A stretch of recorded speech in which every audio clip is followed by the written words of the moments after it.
Shalom and welcome to 2 Minutes of Torah. This year is entitled, Must One Risk One's Life to Save Someone Else in Danger?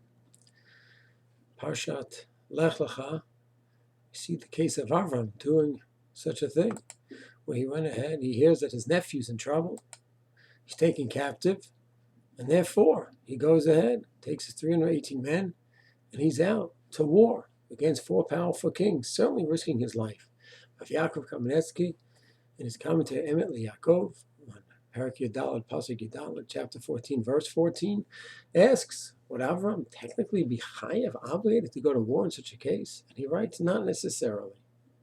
You would not necessarily have to go, because the person doesn't necessarily have to risk his life to save someone else's life. So let's say a person is a good swimmer and sees someone in the pool drowning and he can save him. He has an absolute obligation to save the person, no question about it. Lo tamod adam riacha, you cannot stand by while your brother's blood is being spilled.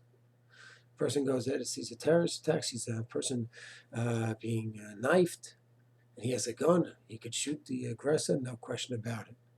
But what about if he doesn't have a gun and he has to go jump on the terrorist, and there's a good chance that he himself will get killed, which happened to some of our tzaddikim over the last few weeks, specifically in the old city, the great rabbi in the Muslim quarter. Or let's say a person's out in the ocean and he's in an undertow and he's going down, and you're a decent swimmer, but no better than the one who's in trouble. And if you go in, you may also go under. So that's an amazing shaila.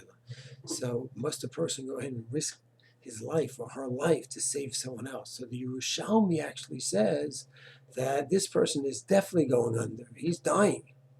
You are risking your life. Yes, you should go ahead and risk your life. That's a suffix, the fashot, in order. It's a doubtful question whether the person is going to lose his life, and the other person is definitely going under. He's going to lose his life, and therefore you are chayav, obligated.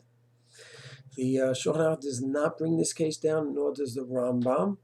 And some want to say that the Shulchan do not hold that one is chayav in such a case to give up, to risk his life. It would not be chayav. So Rabbi Yaakov Kamenetsky comes back to Avram Avinu. He says it's true. It's quite possible Avram wasn't technically chayav, but Avram was a yashar person, and Lot's father died because he was sort of following Avram's ways and says, yeah, I won't do avodah zarah. I'd rather be thrown into the fire. And he died because of that. He wasn't at the level of Avram that merited such a miracle. And Lot came with Avram. So Lot had certain parts of greatness to him, and Avram was, so to speak, the cause of Lot moving out of his hometown. And Avram says, maybe I'm not technically chayav to go to war to save Lot, but it's the yashar, the proper thing to do. And according to Yaakov Kamenetsky, Avram went above and beyond the call of duty. Lifnim Mishurat Hadin. And he risked his life to save Lot.